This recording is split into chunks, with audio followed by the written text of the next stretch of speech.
Lesson is on the metric system and how to convert from one metric unit to another.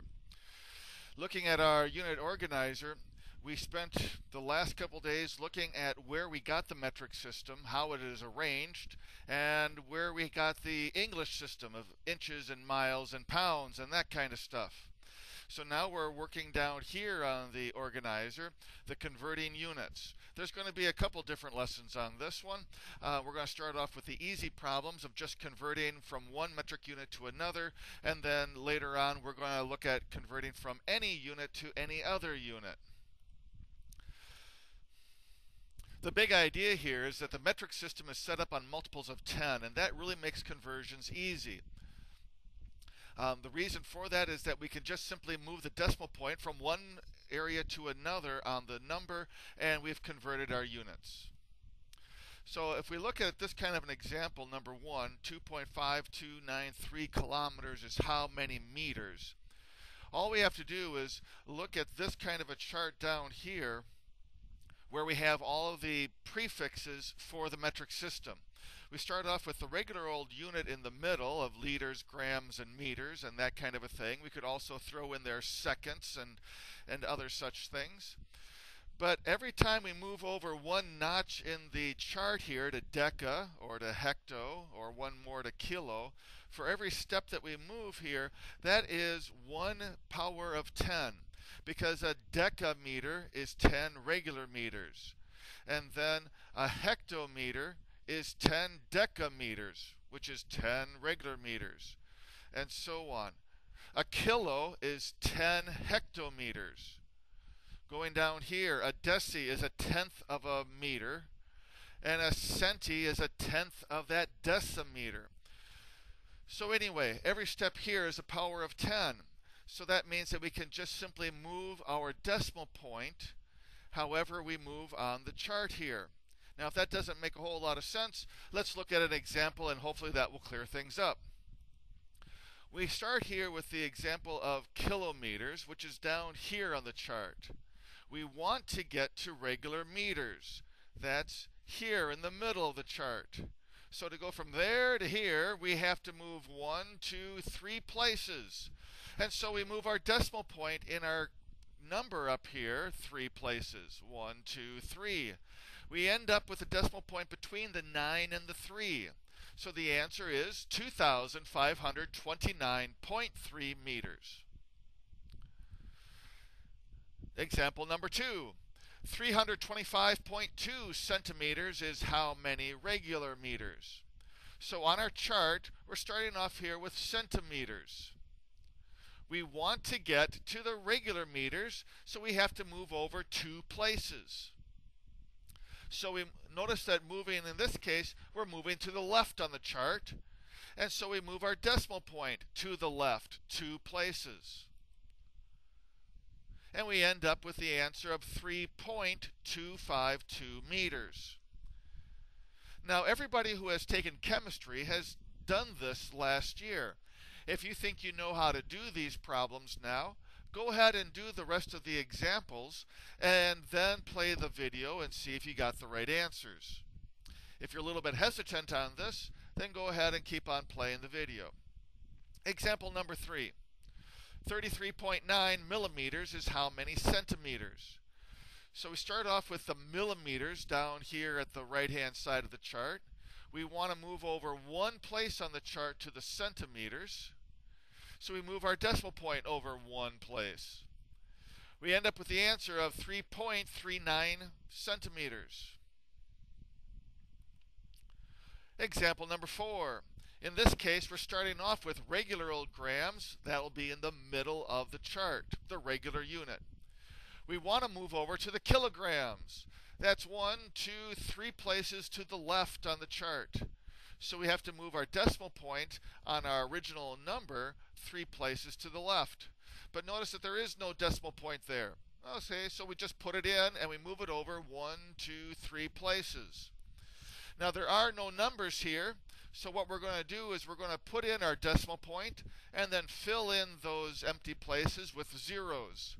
So we end up with 0.004 kilograms. Number 5. we start off with milligrams, and we need to move over way over to the kilograms. So milligrams is way over there. Move over to the kilograms 1, 2, 3, 4, 5, 6 places. So we move our decimal point 6 places, and we end up with 0.0000032 kilograms. Number 6, 8.7 liters is how many milliliters? We're starting off in the middle of the chart with regular liters. We need to move over 1, 2, 3 places to the milli. So we move our decimal point over 3 places. Fill in the empty places with zeros.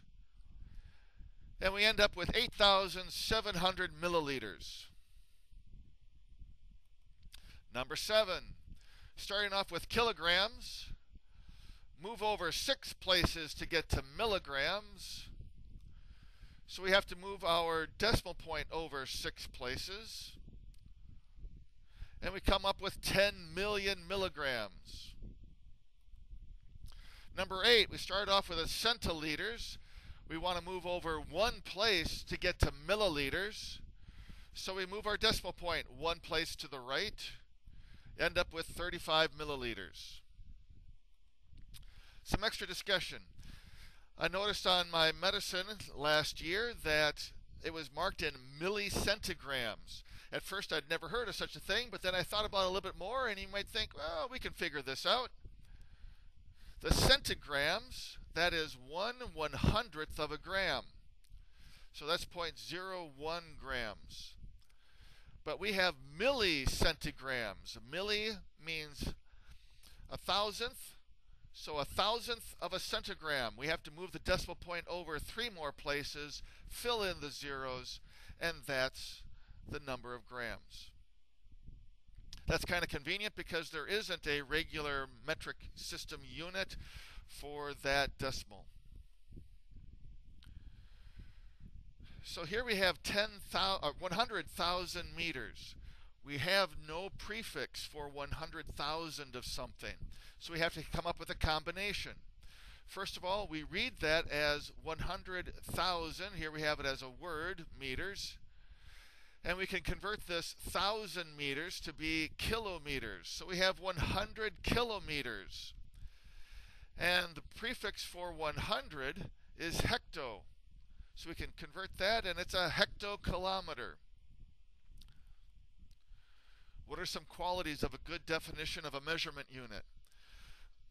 When they set up the metric system, they wanted it to be based on something that every scientist in the whole world can consistently come up with and make their own instruments. So it has to be readily available. You can't have it based on some statue in England or something like that, because people in China can't get it very easily. So something that's available everywhere around the world. That's why a lot of the metric system is based on water. A gram is a cube of water, 1 centimeter on a side, for instance. And it has to be consistent.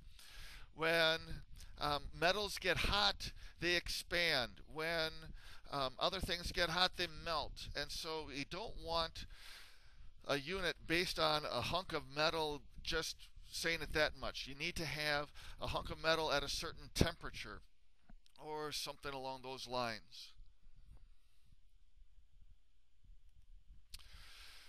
The original definition of an inch was very unscientific because it's just based on a number of seeds laid end to end, and seeds can be of different sizes.